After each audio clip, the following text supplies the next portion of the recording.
हमारे चैनल को सब्सक्राइब करें और बेल आइकन दबाएं।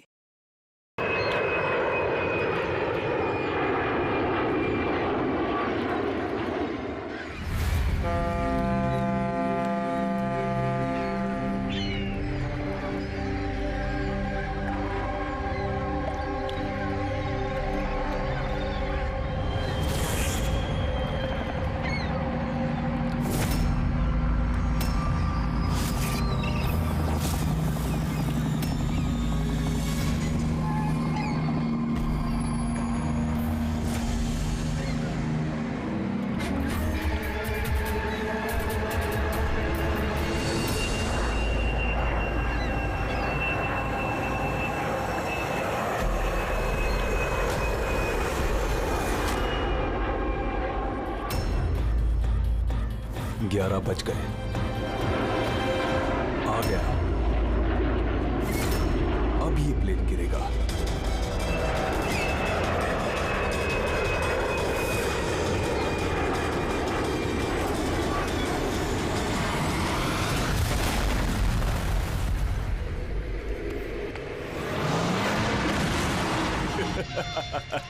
मजा आ गया।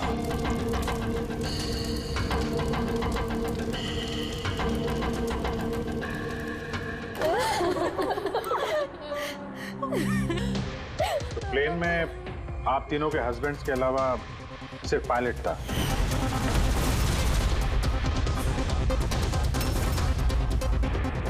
हाँ। और अभी तक उनकी कोई खबर नहीं मिली। देखिए, अथॉरिटीज से हमने पूरी पूछताछ की और उन्होंने बताया कि प्लेन में कोई तकनीकी खराबी नहीं थी। तो फिर आप लोगों को ऐसे क्यों लगता है कि ये एक्सीडेंट नहीं था, ये प्लेन क्रैश नहीं था, बल्कि किसी ने जानबूझकर इनका खून किया है? उन्हें कई दिनों से धमकी भरे कॉल्स आ रहे थे।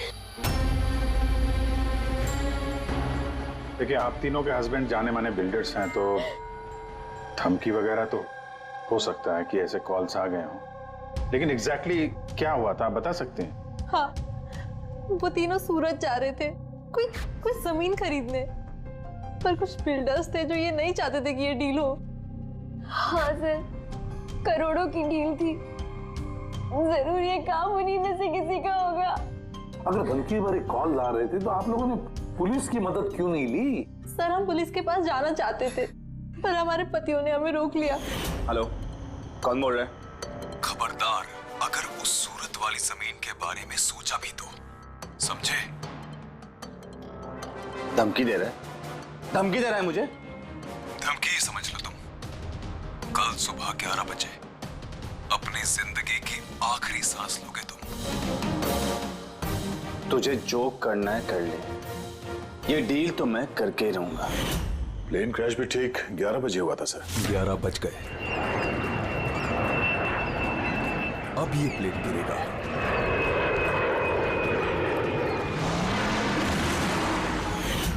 ये कोई सहयोग तो नहीं हो सकता? आप ही बताइए सर, क्या एक जमीन का टुकड़ा किसी इंसान की जिंदगी से ज्यादा कीमती हो सकता है? देखिए,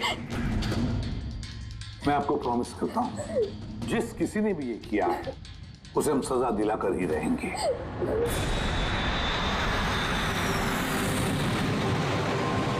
सर, हमें 5 साल हो चुके हैं ये काम करते हुए, आज तक एक भी गलती नहीं हुई है। हमारे काम में सर गलती की कोई गुंजाइश ही नहीं। अगर सर प्लेन में कोई भी प्रॉब्लम होता है तो हम उसे उड़ने नहीं देते सर। तो आप लोगों के हिसाब से प्लेन में कोई खराबी नहीं थी? बिल्कुल नहीं सर। तो क्रैश कैसे हुआ प्लेन? 4 लोगों की जानें गई हैं, कौन जिम्मेदारी लेगा उसकी? सर, मैं तो खुद हैरान हूँ कि ये हादसा हुआ कैसे। फ्लाइट रिकॉर्डर पता है ना आपको, जिसे हम ब्लैक बॉक्स कहते हैं, उसमें भी सब कुछ नॉर्मल दिख रहा है। नॉर्मल कहने से काम नहीं चलेगा, सब कुछ डिटेल में बताइए, शुरू से, टेक ऑफ होने से पहले से क्या हुआ था? हमने पूरा प्लेन चेक करके पायलट को हैंडओवर कर दिया। उसके बाद वो तीनों बिजनेसमैन प्लेन में बैठकर सूरत के लिए निकल गए।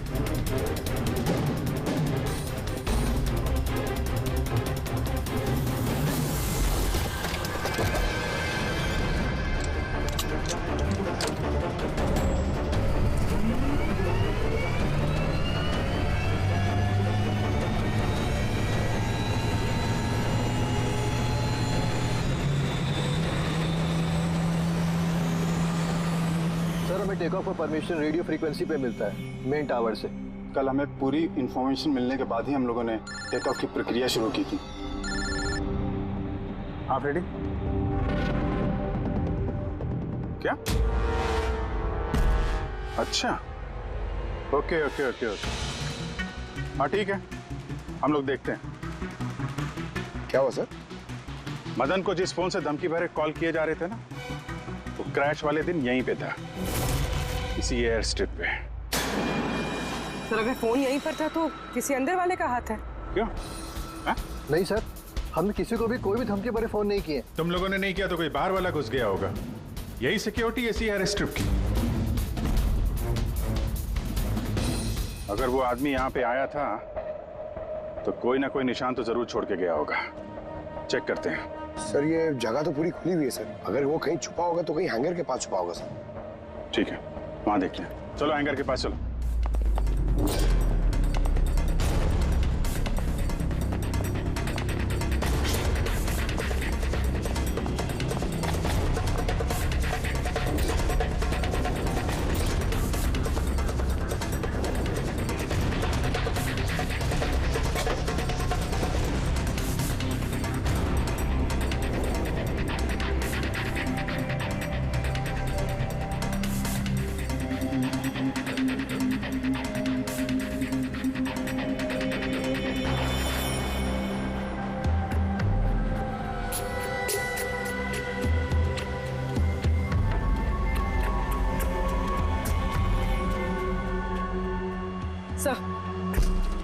सर ये टूटा हुआ फोन मिला है। सर लगता है वो धमकी भरा कॉल इसी से किया होगा।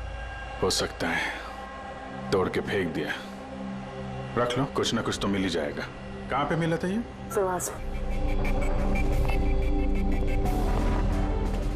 सर यहाँ।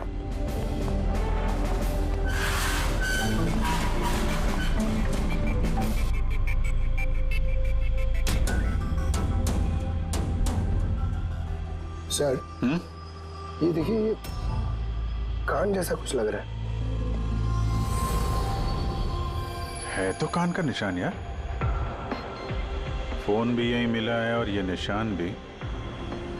कहीं ऐसा तो नहीं कि वो मुजरिम यहीं दीवार पे टेक लगा के फोन पे बात कर रहा हो और हमारे लिए अपना कान का निशान छोड़ गया हो। काम करो, फोटो ले लो उसकी। सर वो कान के निशान से कुछ पता चलेगा? अरे कुछ ना कुछ तो पता चलेगा। साड़ुंके साहब को देंगे, वो ढूंढ निकालेंगे।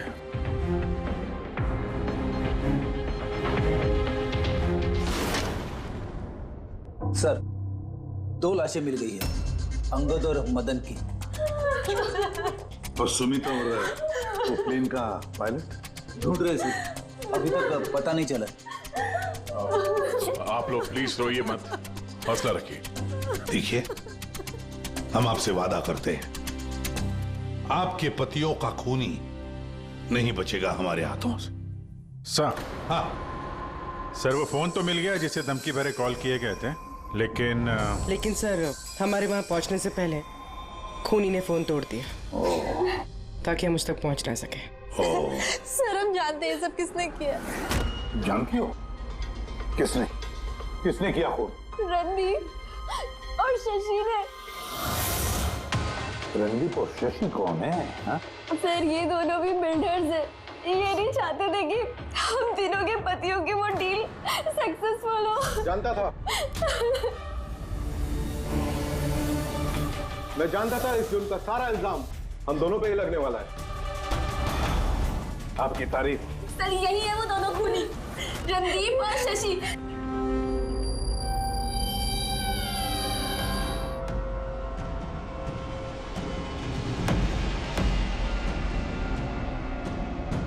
पता नहीं इन औरतों की हमसे क्या दुश्मनी है, चाहे कुछ भी गलत क्यों ना हो, ये हम पे इल्जाम लगाती हैं। और एक बार पहले भी इन्होंने हमें झूठे इल्जाम में गिरफ्तार करवाया था। अच्छा, किस जुर्म में गिरफ्तार करवाया था तुम्हें? जरा हमें भी तो बताइए। सर जब पहली बार अंगद को धमकी भरे कॉल्स आ रहे थे तो मैंने ही पुलिस में रिपोर्ट लिखवाई थी इस रणदीप के खिलाफ। और पुलिस ने मुझे गिरफ्तार भी कर लिया, पर बाद में मैं निर्दोष साबित हुआ हाँ सर, असल में वो धमकी भरे फोन कॉल उन गांव वालों के थे जिनकी जमीन ये लोग लेना चाहते थे। हाँ तो वो गांव वाले अब भी जेल में हैं। तो ये गंदी हरकत तुम लोगों के अलावा और कौन कर सकता है? देखा सर, फिर से हम पर इल्जाम। अगर ये हमने किया होता तुम सीआईडी के पास क्यों आते? कोई बात नहीं, बहुत जल्द दूध का दूध और पानी का पानी हो जाएगा। हाँ, क्योंकि हमें वहां पे मुजरिम के कान का निशान मिला है। बस उससे तो हम पता लगा ही लेंगे कि खूनी है कौन। ये दीवार पर जो गीला पेंट था उस पर जो ये कान का प्रिंट है, इस कान के प्रिंट को देखो, कुछ दिखाई देता है कान पर? इस कान के प्रिंट पे स्टार जैसे कुछ शेप का इम्प्रिंट है। और एक बात और, ये जो मुजरिम है ये समुद्र के आसपास रहता है। ये कैसे पता चला सर? मैं बताता हूं। ये फोन के जो टूटे हुए टुकड़े हैं, इस पर मुझे कुछ समुद्री रेत और मछली के कांटे के टुकड़े मिले। अच्छा अच्छा, तो जब उस आदमी ने अपने जूते से इस फोन को तोड़ा होगा तो वो रेत और मछली के कांटे उसके जूते से निकल के फोन में चले गए। जूतों में रेत और मछली के कांटे, हो सकता है ये आदमी किसी फिश मार्केट के आसपास रहता हो। फिश मार्केट तो है ना यहाँ पे दो, एक वर्सोवा जेट्टी पे और दूसरा मड आइलैंड पे। बस फिर अपना काम हो गया। दोनों फिश मार्केट में जाकर पता लगाओ। देखो ऐसा कोई है क्या जो कान में स्टार की शेप की ईयररिंग पहनता है।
रिंग वाला आदमी मिल गया। आजा।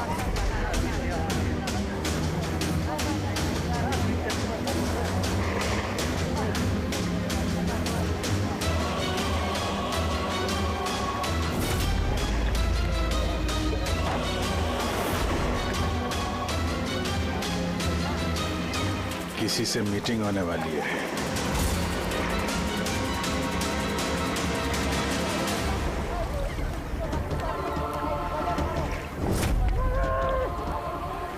ये दूसरा आदमी कौन है, दिख नहीं रहा।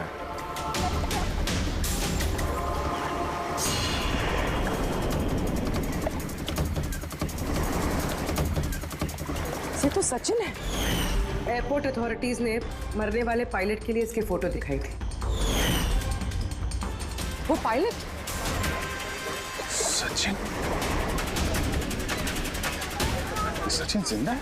सर अगर ये प्लेन क्रैश में मरा नहीं और जिंदा है तो यहाँ छुपा क्या कर रहा है? वही तो सामने क्यों नहीं आ रहा?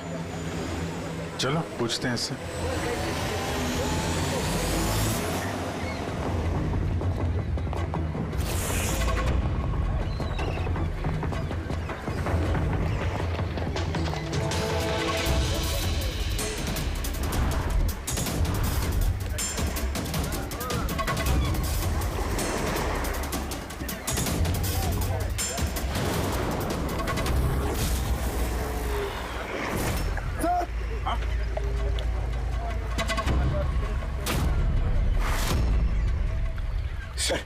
ये तो मर गया।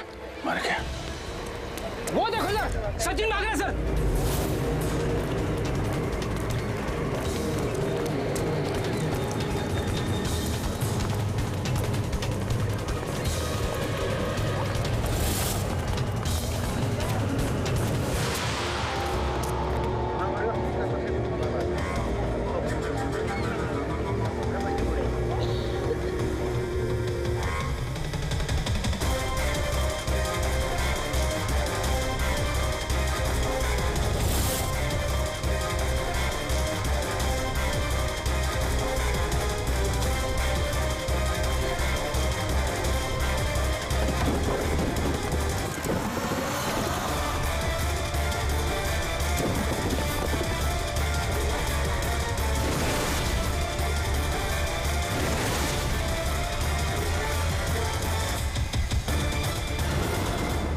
ये गया कहाँ? सर शायद वो आदमी कुछ ऐसा राज जानता था जो सचिन नहीं चाहता था कि हम तक पहुंचे, और शायद इसीलिए उसका खून कर दिया।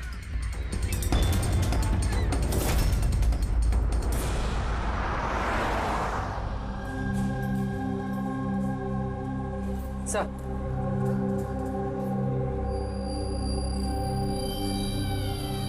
क्या सवाल करना है आप लोग को मुझसे? आपके पति सचिन के बारे में। क्या आप बता सकती हैं कहाँ मिलेगा वो? ये कैसा सवाल है इंस्पेक्टर? आप लोग को तो पता है ना कि अभी उनका एक प्लेन क्रैश में। जी नहीं, सचिन जिंदा है। जिंदा है? जी हाँ। और आपको शायद ये जान के दुख होगा कि वो एक खून करके फरार है। वैसे कितने पैसे मिले थे सचिन को इस साजिश का हिस्सा बनकर? पैसे?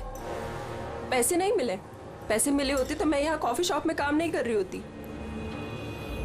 और वैसे भी हमारी शादी कुछ ठीक नहीं चल रही थी। आपकी शादी ठीक नहीं चल रही थी? क्या मतलब, मैं पूछ सकता हूँ क्या प्रॉब्लम थी? दीप्ति नाम की एक लड़की है, एयर होस्टेस है। बहुत बार कहते थे भी कि तुझसे डाइवोर्स लेके उसके साथ रहना है। कहाँ रहती, कहाँ है ये? सिंगापुर। सिंगापुर? क्या सचिन जिंदा है? ऐसा नहीं हो सकता सर, हमने खुद अपनी आंखों से उसे प्लेन में चढ़ते हुए देखा है। सर इतने भयानक हादसे में उसका जिंदा रहना मुमकिन नहीं है सर। अरे यार, पैराशूट वगैरह से कूद गया हो तो? नहीं सर, अगर पैराशूट लेके कूदता तो किसी ना किसी की नजर जरूर पड़ती है उस पर। हमसे कुछ मिस तो नहीं हो गया ना? क्या बोल रहे थे तुम? क्या मिस हुआ होगा? नहीं सर, कुछ नहीं। तुम्हारी बातों से तो साफ साफ लग रहा है कि तुम लोग कुछ छुपा रहे हो। क्या बात है, बताओ जल्दी। सॉरी सर, हमसे वो थोड़ी सी गलती हो गई। कैसी गलती? सर जब प्लेन टेक ऑफ हुआ तो हम वहाँ थे ही नहीं। इतनी बड़ी गलती कैसे कर सकते हैं आप लोग? हैं? सर वो प्लेन जब रनवे पे दौड़ रहा था सर, कुछ धमाका हुआ सर। कैसा धमाका? सर किसी ने दिवाली का बम फोड़ा था, तो हम लोग उसको देखने के लिए गए कि कहीं कोई सीरियस बात तो नहीं है। अरे ये तो पटाखा है। और सर जब हम वापस चल के आए तो पता चला कि प्लेन उड़ चुका था सर। ये उस दाढ़ी वाले का ही काम होगा, इन लोगों का ध्यान भटकाने के लिए। हाँ पर अभिजीत, क्यों? क्या मकसद हो सकता है इनका ध्यान भटकाने में? कुछ ना कुछ तो गड़बड़ है अभिजीत। ये जब धमाका हुआ तब प्लेन एयर स्ट्रिप पे कहां था, वो जगह दिखाओ। आइए सर। चलो दिखाओ। आइए।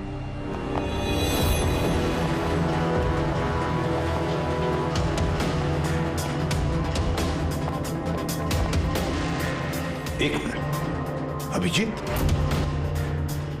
ये तो खून है, सूखा हुआ खून।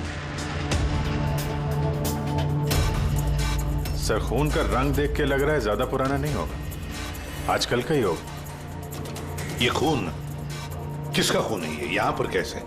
पता नहीं सर। पता नहीं? हर बात का एक ही जवाब है तुम्हारे पास, हमें पता नहीं। और तो फिर पता क्या है तुम्हें? सर एयर स्ट्रिप पे खून है, कुछ ना कुछ तो हुआ है यहाँ पे। ये बात तो पक्की है, पर क्या? और फिर ये खून है किसका?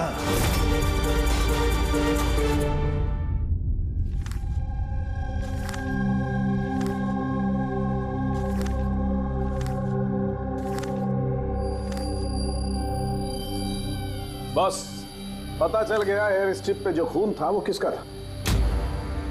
किसका था? ये pilot Sachin.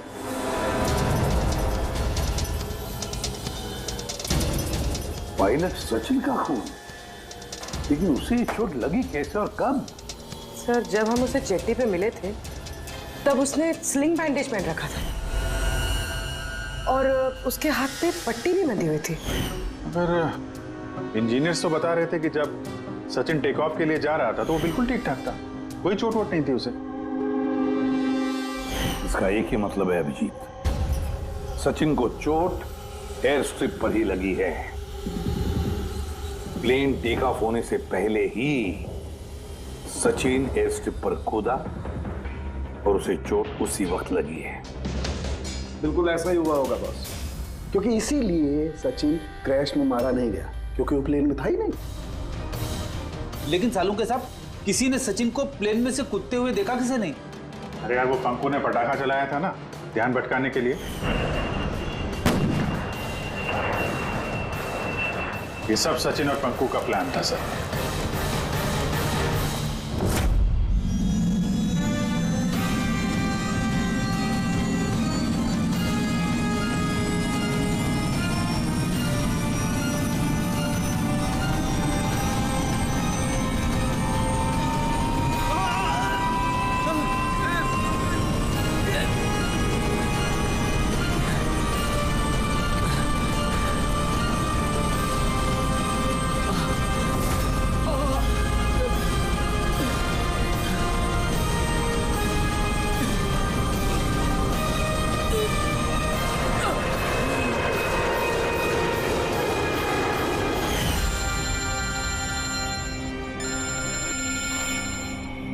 Hello, okay, thank you sir. Sachin की वो गर्लफ्रेंड दीप्ति जो सिंगापुर में रहती है, उसका नंबर मिल गया। सचिन, क्या हुआ उसे? वो ठीक तो है ना? दीप्ति, एक बात बताओ, आखिरी बार तुमने सचिन के साथ कब बात की थी? 2 दिन पहले। 2 दिन पहले? मगर सचिन की बीवी ने तो हमें बताया कि तुम दोनों का रिश्ता टूट चुका है। नहीं, शायद उसने अपनी बीवी को नहीं बताया होगा कि वो मुझसे मिलने सिंगापुर आ रहा है। अच्छा, सिंगापुर कब आने वाले हैं सचिन? अब 1 हफ्ते बाद।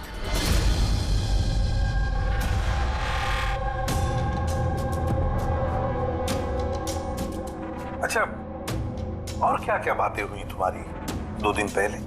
वो कह रहा था कि उसे ढेर सारा पैसा मिलने वाला है और फिर हम एक नई जिंदगी की शुरुआत कर सकते हैं। वैसे आप सब ये सवाल, सचिन ठीक तो है ना? घबराओ मत, सचिन को कुछ नहीं हुआ है और अगर जरूरत पड़े तो हम तुम्हें फिर फोन करेंगे। Thank you. कहीं दीप्ति भी तो नहीं मिली हुई है सचिन के साथ इस सारे प्लान में? पूर्व एक काम करो, सिंगापुर पुलिस को सारे डिटेल भेज दो और उनसे कहो कि वो इस दीप्ति पर नजर रखे हैं। सर, हाँ, सचिन की वाइफ से बात हुई, उसका कहना है कि सचिन का पासपोर्ट घर पे ही है। क्या? सचिन का पासपोर्ट घर पे है और सचिन सिंगापुर जाने की प्लान्स बना रहा है? कहीं ऐसा तो नहीं कि सचिन ने नकली पासपोर्ट बनाया हो? नकली पासपोर्ट, ये ढीचू नकली पासपोर्ट बनाने वालों के बारे में बहुत कुछ जानता है। फिर एक काम करो, पंकज से कहो कि सचिन का फोटो लेकर वो ढीचू से मिले। हाँ? Yes sir. एक बात और, ये अगर सचिन प्लेन से कूद गया था टेक ऑफ से पहले, तो प्लेन उड़ा कौन रहा था? और सर, जब वो प्लेन से कूदा तो ये मदन, अंगद और सुमित, ये लोग ने हल्ला नहीं मचाया, चुपचाप बैठे क्यों नहीं? बॉस, प्लेन के गिरने पर हल्ला कैसे मचाते हैं लोग? तीनों के तीनों बेहोश थे। मगर सर, ये लोग बेहोश हुए कैसे? भी इन लोगों के पेट में ब्लैक कॉफी थी और उस ब्लैक कॉफी में ही नशीली दवाई मिलाई गई थी। क्या? ब्लैक कॉफी में नशीली दवा? आई एम बोर्डिंग, आपकी कॉफी। Thank you. तो फिर ये जरूर सचिन के प्लान का हिस्सा था। सर, एक सवाल का जवाब अभी भी नहीं मिला है। बिना पायलट के प्लेन उड़ा कैसे? इसका जवाब है UAS। UAS, uninterruptible auto pilot system. इस प्रोग्राम के जरिए जमीन पे बैठ के हवा में उड़ते प्लेन को कंट्रोल किया जा सकता है, कहीं से भी।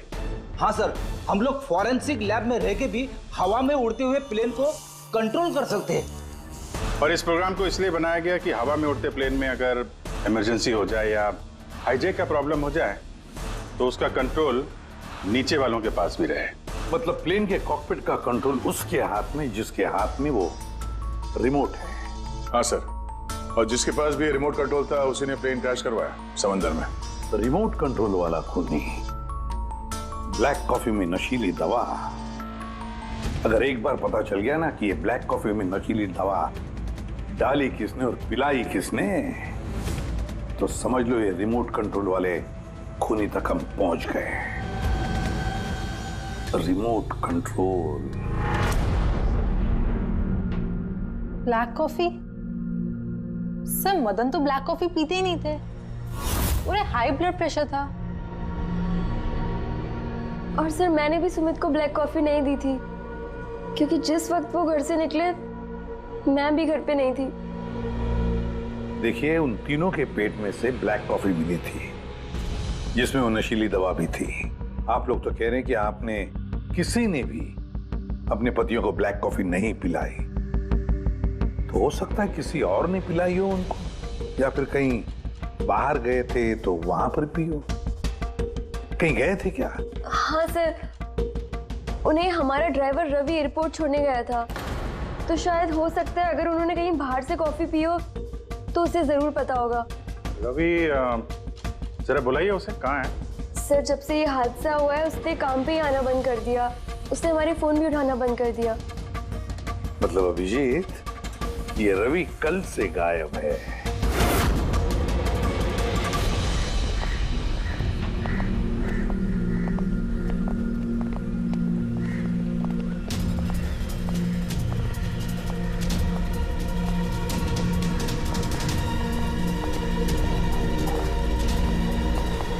एक्सक्यूज मी, हटिए जरा, क्या बात है, क्या हुआ? देखिए सर, यहाँ से बहुत बदबू आ रही है और अभी पुलिस को भी फोन किया है, अभी तक कोई आया नहीं है। हम लोग CID से हैं।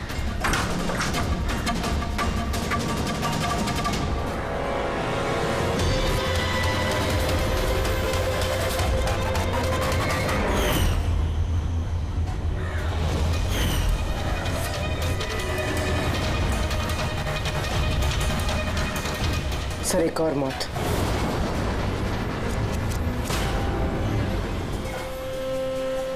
अच्छा, जस्ट फॉलो मी।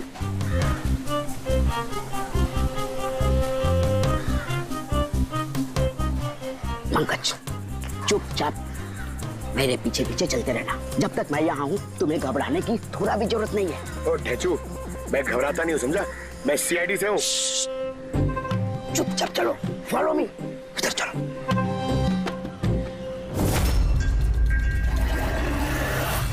आजा पंकज।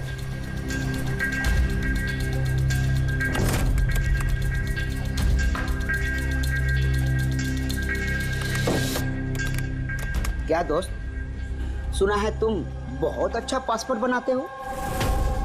किससे सुना? मेरे एक दोस्त ने बताया। दोस्त? कौन दोस्त? ये नहीं, मैं नहीं जानता इसे।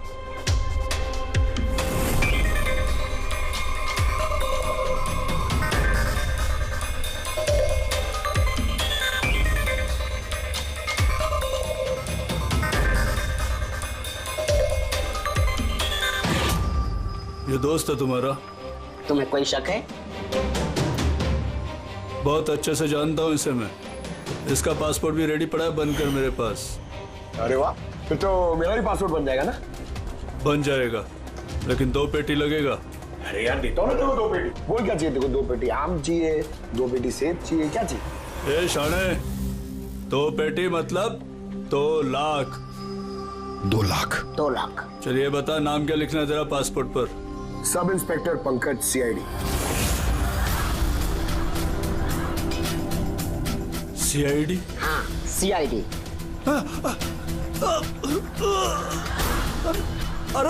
अरे मैंने क्या बिगाड़ा तुम्हारा? सिर्फ तेरा ही नहीं, सारे नकली पासपोर्ट बनाने वालों का धंधा बंद हो चुका है। जो सवाल मैं पूछूंगा ना, उसका सीधे सीधे जवाब दे, वरना 2 लाख उठक बैठक कराऊंगा यहाँ पे तुझे, समझा? पूछो क्या पूछना है? ये अपना नकली पासपोर्ट लेने कब आने वाला है? पता नहीं। पता नहीं? आज शाम को। देखा पंकज, ढेर चुका कमाल। सर रवि के घर से जो बॉटल मिली है उसमें वही नशीली दवा है जो साड़ू के सर को ब्लैक कॉफी में मिली थी। इस रवि के अलावा और किसी के उंगलियों के निशान मिले उस बॉटल पे? हाँ सर, रणदीप के।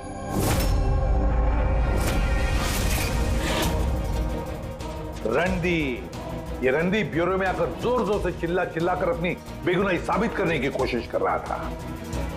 पहले उसने रवि का इस्तेमाल किया खून करने में, फिर रवि को ही मार डाला। सर मैंने रणदीप को कॉल भी ट्राई किया, लेकिन उसका फोन बंद आ रहा है। एक बार ये सचिन मिल जाए ना, तो वही पहुंचाएगा हमें इस रणदीप तक। शाम को तो आने वाला ही है वो, अपना नकली पासपोर्ट लेने के लिए।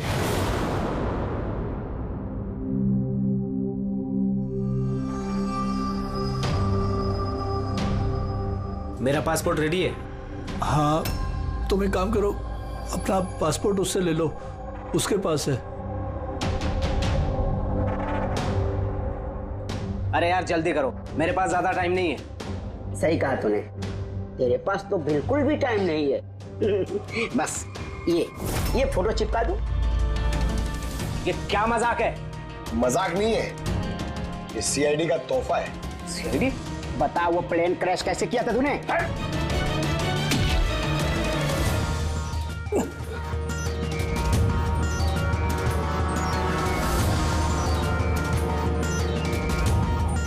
सीआईडी से भाग के टेक ऑफ करना इतना आसान नहीं है। इमरजेंसी लैंडिंग करनी पड़ जाती है मुजरिमों को। पैसों के लालच में अंधा हो गया था मैं। इस काम के लिए मुझे 50 लाख रुपए दिए गए थे, लेकिन सर मुझे पता नहीं था कि वो लोग मारे जाएंगे। पैसे किसने दिए थे तुझे, ये बता। सर मुझे नहीं पता, मैंने सिर्फ एक बार बात की थी उससे। पंकज, जरा इंटरनेट पे देखो, इस रणदीप का कोई इंटरव्यू वगैरह है क्या? सर मिल गया। मैं अपनी कामयाबी का पूरा श्रेय अपनी कड़ी मेहनत और सच्चे लगन को देता हूं कि इस दुनिया में कुछ भी नामुमकिन नहीं है। मैं कहां था और कहां आ गया। सर ये उसी की आवाज है सर, आई एम श्योर ये उसी की है। आवाज रणदीप की और वाइल पे उंगलियों के निशान भी रणदीप के। रणदीप,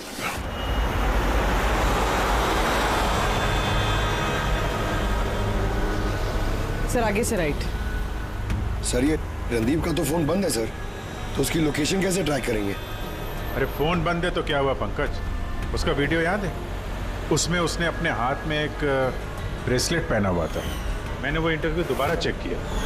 मगर सर ब्रेसलेट से लोकेशन कैसे ट्रैक करेंगे? पंकज, ये कोई मामूली ब्रेसलेट नहीं है। उस ब्रेसलेट में जीपीएस ट्रैकिंग भी लगाया हुआ है, और ऐसी ब्रेसलेट ज्यादातर ये टाइप 1 डायबिटीज वाले ही पहनते हैं। ब्रेसलेट में जीपीएस होता है सर? हाँ, ताकि अगर मरीज की तबीयत अचानक अगर खराब हो जाए या उसे चक्कर वक्कर आ जाए तो उसके परिवार वाले जीपीएस के सहारे उसे आसानी से ट्रैक कर सकते। पर सर ये जीपीएस बता रहा है कि रणदीप कुंदूवाड़ी में।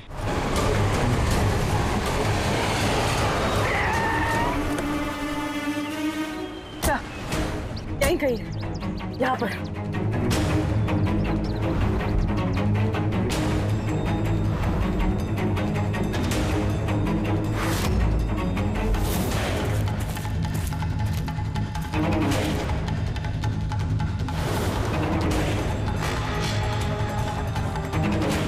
इस तरफ सर यहीं कहीं है। उसकी दिल की धड़कन भी कमजोर होती जा रही है। दिल की धड़कन कमजोर होती जा रही है, यही कही है वो। ये मिट्टी अलग क्यों लग रही है? कहीं इस मिट्टी के नीचे तो नहीं हो सकता है।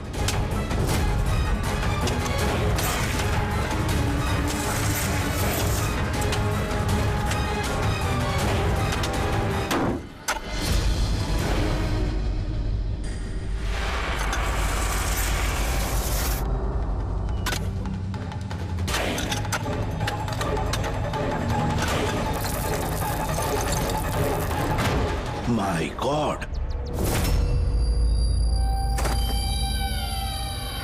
जिंदा है? अच्छा।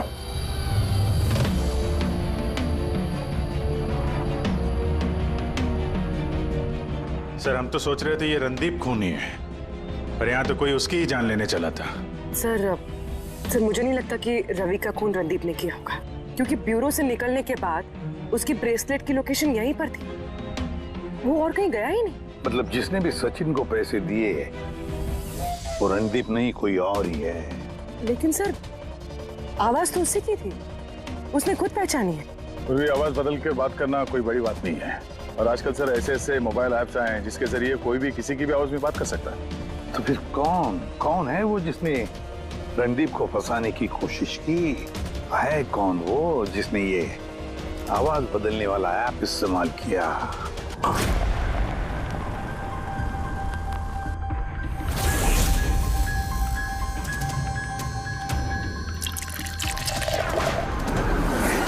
Cheers. Cheers, अनीरा जी, cheers. आइए आइए। आई।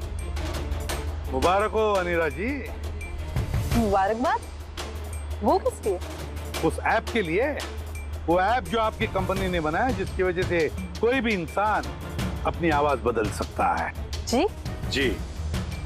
डेमो सुनेंगे? अनीरा जी, अब तुम अपने जुर्म के लिए जेल जाओगे। अनीरा जी, अब तुम अपने जुर्म के लिए जेल ये क्या मजाक? ये मजाक नहीं है। इसी डिवाइस से तुमने रणदीप को फंसाने की कोशिश की थी ना? पूर्वी, अरेस्ट करो इसे। चलिए मैडम।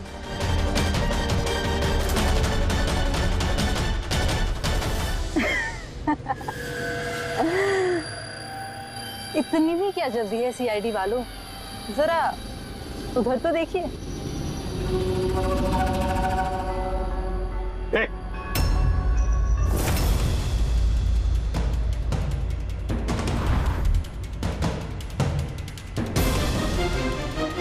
जाने दो उसे, और अपने हथियार नीचे जमीन पर फेंक दो, जल्दी। ओके, ठीक है।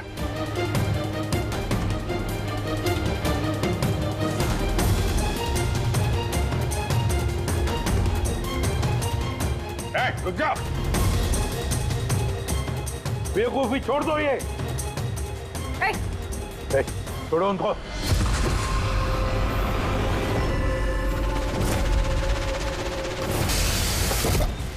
My God, रुक जाओ।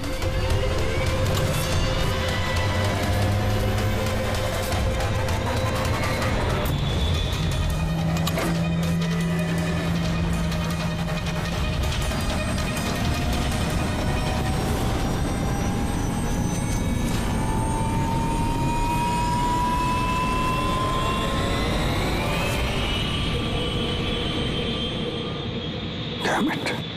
Goodbye CID.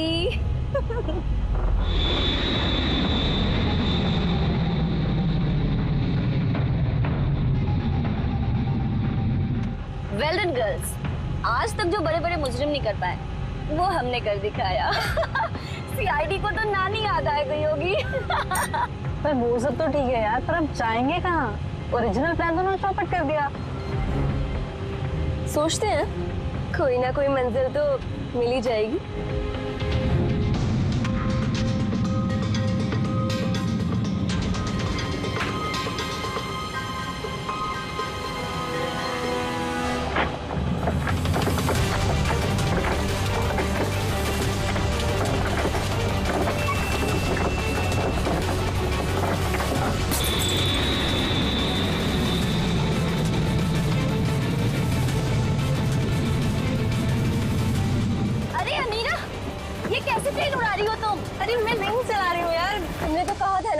तुम्हें प्लेन उड़ाना आता है? अरे मैं ये नहीं कर रही हूँ, ये अपने आप हो रहा है। Oh no! प्लेन तो नहीं उड़ा रहा।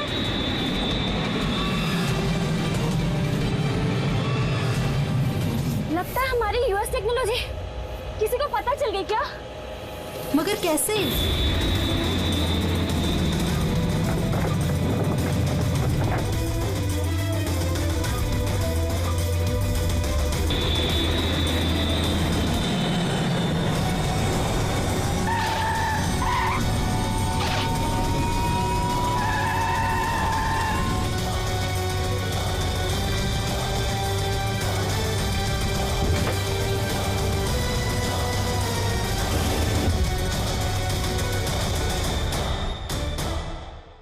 आइए।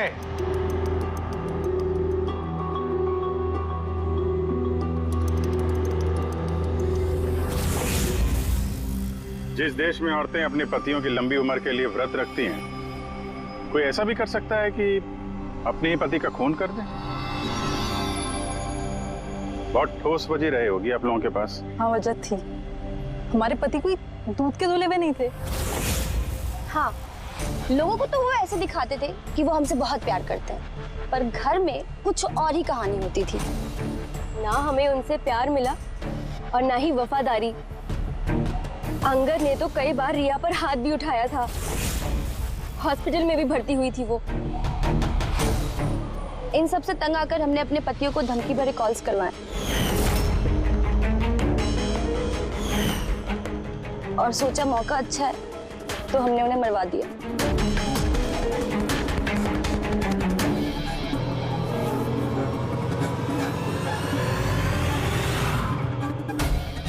और किस्मत देखिए, रणदीप रवि के पास गया, वो बेहोशी वाली दवाई लेकर, ताकि हमारे पति मीटिंग में पहुंच ही ना पाए। और ये चीज भी हमारे काम आ गई। तो रवि की वफादारी का फायदा उठाया तुमने, हाँ? फिर तुम लोगों ने रणदीप को जमीन में गाड़ दिया ताकि हमें ऐसा लगे कि वो जुर्म करके फरार हो गया है। पिंजरे में बंद घुटन भरी जिंदगी जीने का कोई फायदा नहीं था। हमें आजादी की हवा में सांस लेनी थी। आजादी की हवा में सांस लेने के और भी तरीके होते हैं अनिता जी।